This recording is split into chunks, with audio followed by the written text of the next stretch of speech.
Welcome to Where Parents Talk. My name is Lianne Castelino. Our guest today is a communications professional who provides strategic counsel to businesses and organizations across industries. Arron Neal is also a writer and a cultural strategist focused on exploring the intersection of culture, parenting, and politics. Erin is also a mother of two, and she joins us today from Brossard, Quebec. Thank you so much for making the time. Yeah, of course, my pleasure. We are talking about something that certainly is on many, if not all, minds these days. And your work really sits at the heart of what we're talking about, the intersection of communication, culture, and parenting in this case. So, Erin, when you look out at the current landscape, what concerns you the most when we talk about those three themes?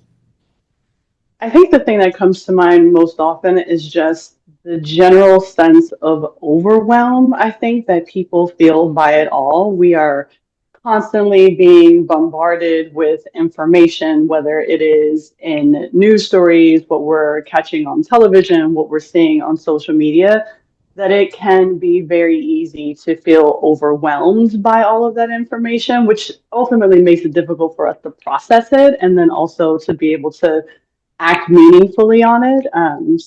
That's what I think my biggest concern is. How do you go about addressing exactly that with your children? Most recently, it has been focused on taking intentional steps back. So when we are constantly being flooded with information, where do we have opportunities to essentially disconnect by turning off our televisions, disconnecting from our tablets, and kind of refocusing our energy and our attention into the things that bring us joy rather than the things that may trigger us or cause anxiety. And that's particularly important, I think, for families because technology nowadays really kind of steals time away from us being able to engage and spend time together as a family. So when you disconnect, it creates the perfect opportunity for you to be able to spend that quality time together. You talk about being intentional. Do you have examples of what kind of deliberate steps you're taking as a mother, raising two kids in that vein of how to step back from technology? Yeah, literally cutting it off, unplugging it from the wall, unplugging it from the charger, cutting it off. So earlier this year in January, I finished reading a book called 24/6, The Power of Unplugging. And essentially, it has inspired my practice of cutting off technology, turning off my telephone, staying away from screens for a full 24 hours, typically from Friday evening at sunset and turning it back on either Saturday evening or early Sunday morning. And that has been really replenishing in a way that I didn't necessarily expect when I started it, although I'm very much appreciative of it. My children don't always join me intentionally in that disconnect. However, I have found that when I am disconnected, as is the case in other areas of life, right, they follow your lead. And so if I'm disconnected and I'm doing a puzzle, if I'm disconnected and I'm reading, they will often follow my lead. So, how difficult was that, especially for you in your line of work? Always being plugged in is just part of what you do, I would imagine. So, Mhm. the first time you decided to intentionally take that on, like what was your mindset and what was the initial reaction that you had to that? Yeah, well, I was ready for it. I mean, I think it was a process that I came to over a certain period of time. So I had in the past, in hindsight, recognized the level of overwhelm that I was feeling with the line of work that I'm in because I do a lot of social justice work, and then also the way of the world as it relates to politics and culture. And I knew that that was having an impact on my mental health. And at the time, I hadn't taken steps to necessarily address that. But once I read the book 24/6, it became obvious that it was important. My husband also would often talk about wanting to just completely shut off social media just because of how triggering that can be as well. So when I decided to make the step, I was ready for it. I didn't anticipate it being as challenging as it was. I certainly learned how dependent I had become on my tech, often sort of checking my pockets to find, to find my phone while also fully recognizing that it was turned off and on a charger. But I was very much ready for that disconnect. So, when you talk about being overwhelmed, was there a Mhm. specific tipping point? Was there something you saw or read, or a specific, activity or something that happened that said, to you that this is it, I'm buying in, and this is going to be an intentional act on my part starting this weekend? Yeah, it was the most recent election, actually. The most recent election, I think, was the tipping point. I had gone through a process maybe about a year ago or so where I sat down and evaluated the things in my life at the time that were making me feel anxious, that were making me feel unhappy and ultimately unhappy, or I'm sorry, unhealthy. And one of the things that I recognized was the political turmoil and the emotional challenge that I felt during the first Trump presidency. There was also a lot of other things sort of happening in the world at that time as well, including a lot of racially motivated violence. And I realized that the way that I felt had a lot to do with the information that I was taking in.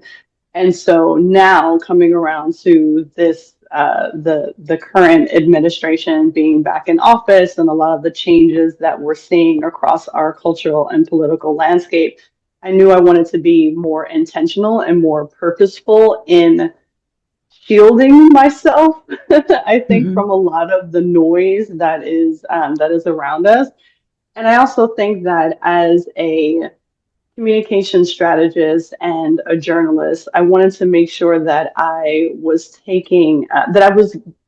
creating space for myself to remain clear-headed, right? And to be able to write and to be able to offer counsel and also to be able to parent in a way that wasn't where I wasn't being influenced by a lot of the negativity. So it was really a strategy to help me stay clear-headed and to be able to offer counsel that felt balanced. That is so interesting because, on the one hand, we're talking about, platforms and all of the ways and means that we can communicate, and addressing that. But on the other hand, we're talking about the message that is being conveyed across those platforms. When it comes to kids, as you know, there's only so much we can shield them from, regardless of, banning devices, etc. When you talk about culture and the world, politics, society, where we are today, how do you reconcile the message and how that is, how you treat that with your kids? Yeah, I think simply put, it would be encouraging them to stay curious Mhm. and not just accept what they are reading or watching or seeing or hearing at face value.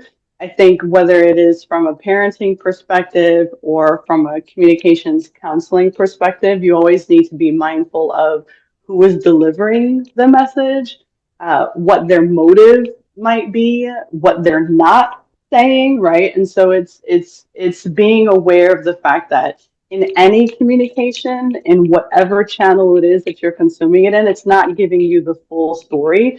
And so staying curious about, well, what are the pieces that may be missing from this, and how is what I'm hearing or seeing intended to influence, right? Because there's a purpose behind all communications, whether it is to influence you or persuade you to change the way that you think, or to encourage you to change your behavior.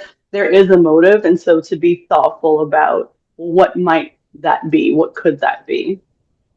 So your kids are 11 and 9, so still quite young. They are. How would you say that your parenting approach has shifted? Has it, as we've gone through all of these massive changes, really, in the last 5 years since the pandemic? You could, easily argue. Has that influenced the way that you're trying to raise your kids? I don't. think that it has changed. My parenting style hasn't changed. I would say that I have always felt as though I have a very strong internal compass. I've always felt pretty confident in the choices and the decisions that I've made as it relates to my parenting. Perhaps my career is a little different, but in parenting, I've always had that like strong internal compass.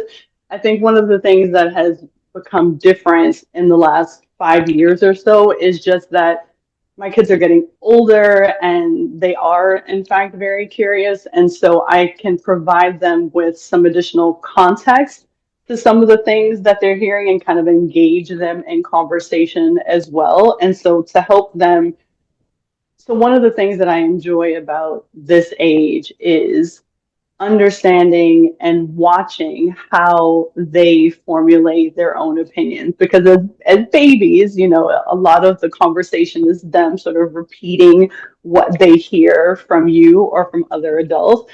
But now they're at this really wonderful age where they're able to synthesize all the information that they're taking in and then share that with you in ways that are different than perhaps you might state them. So what has changed is the ability to be able to engage them in those kinds of conversations and learn more about how they're thinking, and then also sharing stories and information to inform further thinking on a particular topic or a particular issue. And on that note, you know, you have the advantage of being in that vein and in that industry of, you know, of journalism and media and communications.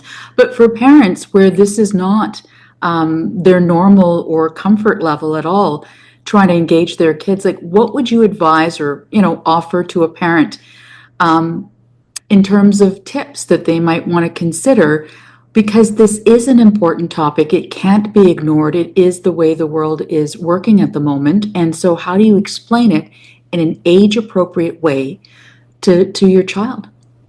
Yeah, so I would go back to the point that I made about curiosity and engaging your kids in their curiosity. So I think one thing that's important to acknowledge is that parents, you don't have to feel as though you are the expert. There's no expectation of every mother or every father being an expert on every geopolitical issue that's happening in the world, right? It's an unrealistic expectation for us to put on ourselves. And so I think when engaging in conversations with kids about some of these bigger issues that are happening in the world, like ask them questions. What do they think? What have they seen? What have they heard? How to better understand how they're processing that. And then I think it's also important to also acknowledge for yourself and then also with your kids that you don't have all the answers, but if you stay curious, then you create space for yourself to learn and then also for your kids to learn. I think that that's also an important message for kids to internalize as well, especially when they're in, when they're school age, is that it's okay to not know the answer, because learning, if you know the answers, then you're not learning, right? And so, um, being comfortable saying that you don't know the answer, but that you're willing to look for the answer or you're willing to be curious, to learn more, I think is really, really important. More so than trying to act or having this expectation that you already know. So then what would you say to a parent who believes that ignoring it or not talking about these issues at all, let's say at the dinner table or in the car, is a strategy, and especially with kids? So, you know, the less they know, the better, that kind of thing. Like, do you believe we're at a point in the world where ignoring it just does more harm than good? Absolutely. Ignoring it definitely does more harm than good, because the reality is that if you're not talking about it, they will hear about it from someone else. And the messenger who's delivering that message, if it's not you, you don't have any ability to help shape their perception. You don't have the ability to help them understand what is true, what may be an exaggeration. So by not acknowledging or by not having conversations, you're essentially taking your hands off of the wheel and saying you're on your own. And I think it is our responsibility as parents and even adults, so whether the young person that you're speaking with is a niece or a nephew or a grandchild or just someone in your community, it's our responsibility to be there and help kids understand the context that exists in the world to help them better navigate what they're experiencing today that will also ultimately help inform their decisions in the future. Certainly central to this conversation is the concept of leadership and how leadership is being modeled by, public figures across the world.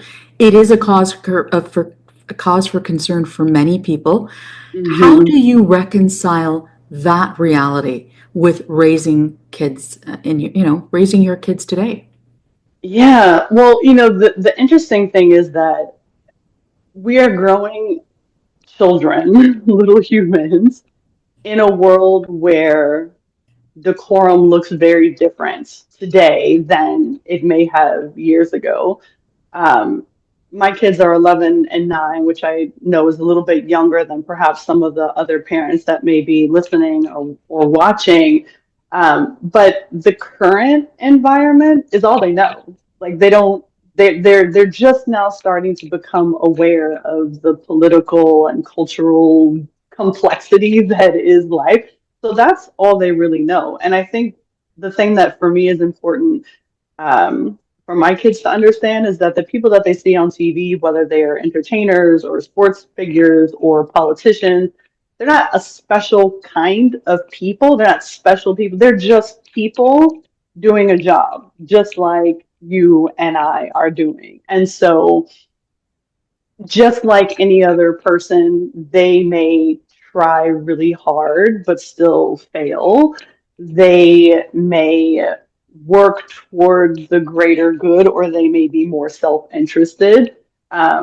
They may make choices that are less than ideal. They may lie. That is part of the human experience. And so, as they're watching people on television or they're listening to things that other people are saying, understand that these are just everyday people like you and I. They're not perfect. We shouldn't expect for them to be perfect because at the end of the day, they are just human.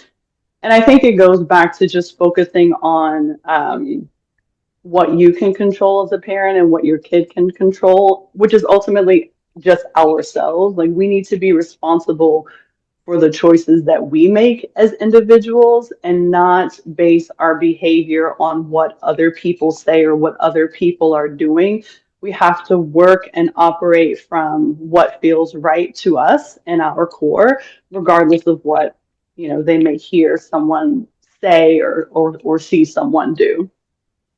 When you're trying to operate, as you've described, in a very competitive world, in a celebrity culture, and when I say competitive, I'm also referring to other parents and other families and what they're doing, which, often comes home through the kids. Johnny's Mhm. doing this and Betsy's doing Right. that, et cetera, et cetera. Like, how do you counter that? Especially because your kids are at that age where that is presumably happening. Yeah, it is definitely happening. And I think the way that I position it with my kids is different strokes for different folks, right? Like I'm not so and so's mother, I'm your mother. There are different rules in different houses with different families, and what one family does doesn't have an impact on what we do in our house, right? Every individual and every family has to be guided by their own set of values and what they think is right. It doesn't mean that because they're doing something different means it's wrong. They're doing what they feel is best and right for them.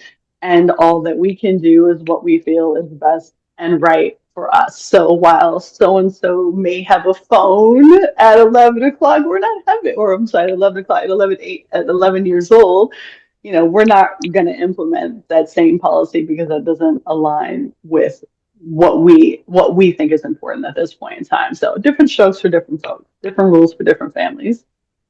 And you've also had the really interesting experience of having lived both in Canada and the US. And when we Mhm. talk about the intersection of communications, culture, parenting, what would you say are some of the main differences that you have noticed in the way that media shapes public perception? Yeah, I don't know that I noticed a big difference. I think media is influential regardless of where you live, regardless of the city, the country, the state, the province. It is going to be influential. I think what is maybe different is the framing of the messages that you hear in the media. So here in Quebec, a lot of the framing of the issues is based along the lines of language, right? So francophone or anglophone. Whereas in the United States, the issues may be framed more from a racial standpoint or more from an economic standpoint. But across the board, media is media and it will influence and persuade and try to shift behavior and thinking regardless of where you live. Erin, I'm curious, why do you believe it's important to be actively engaged in the public discourse, regardless of all the things you've outlined? You know, the overwhelm, the technology, the messaging, where we are in the Mhm. world today, you still believe it's important to be actively engaged. Why? Yeah. Well, I see it as one, it is my profession. It is my passion, even. Um, and it is also my responsibility because I think that clear communication and the ability to persuade and influence is both a skill and a talent, and it would be irresponsible of me to not leverage that, right? So if I think back to conversations with my son, I will often say that with great power comes great responsibility. And so I use that as a way to help other people understand why I do the work that I do, because it is a skill, it is a talent. I wield that power well, and so I want to use it effectively. Yeah, you have in the past compared the chaos of parenting to the overwhelming deluge of information that we face daily through the very media that we're talking about here. How do you Mhm. personally navigate between staying informed and preserving your wellness and your, mental clarity? Yeah, it's about being aware of what triggers you, Mhm. like being aware of how you feel. So if you start to feel annoyed or frustrated or angry, acknowledging in the moment what it is that's triggering you and shutting it off. It's so simple, but it's such an Yeah. important message because if we can't do that as adults, we're never going to be able to teach our kids to do that. So yes, it's a very important point. The other And piece it's an with easy to loop to get, I'm yeah, sorry, it's yeah. an easy loop to get caught in, right? So there is science behind social media, right? In order to keep you scrolling, in order to keep you moving from one article to the next, because in our brains we are rewarded, right, by that continual scrolling. Um, and so it's important to recognize that you have to take a moment for yourself. You have to be able to um, just be aware, right? Be aware of what is happening around you and the way that it makes you feel. Well, and on the note of being aware, I mean, disinformation and misinformation, I think people have never had to work harder to Hmm. discern what really the Hmm. truth is than where we are today. How do you go about navigating that? And do you believe that generally we are becoming more resistant or are we more vulnerable to misinformation and disinformation? Yeah, I think we are becoming more vulnerable, unfortunately. I think with the rise of um, artificial intelligence and the way people are using it to create and to manipulate media, it is becoming more and more difficult to understand what is real and what is not. Um, but that takes me back to the point that I made a little bit earlier about curiosity and recognizing that there are these technologies and sometimes there are bad actors that work to use those technologies perhaps in ways that are less than beneficial for others. um, and acknowledging that, okay, well, if this makes me feel one particular way, why might that be? This might not be real. Where is it coming from, right? Like, what is the message? What might the intended purpose be?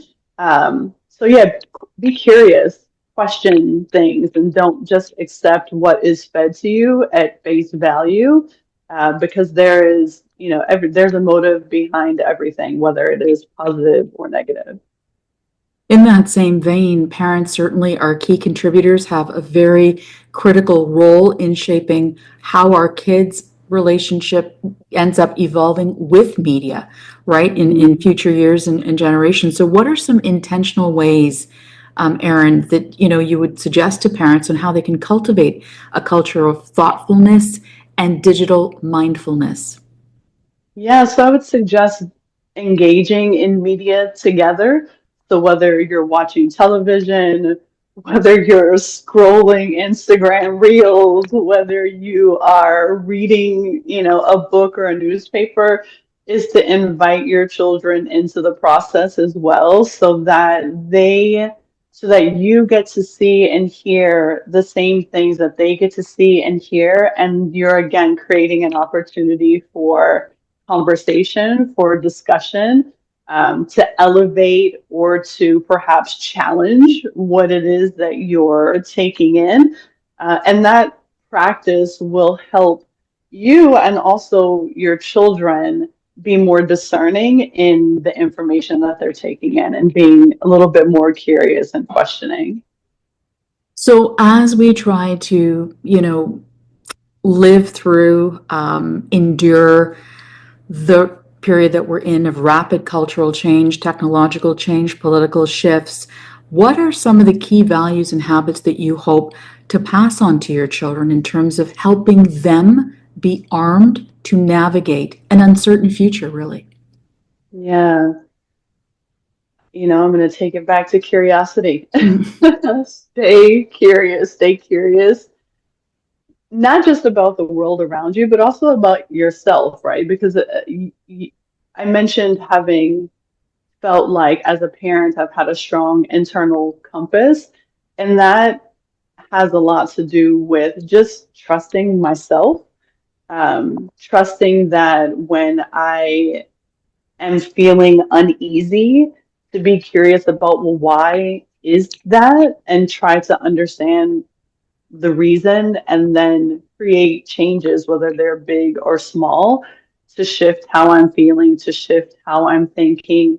And how you think and how you feel about things really impacts ultimately the outcomes that you will experience.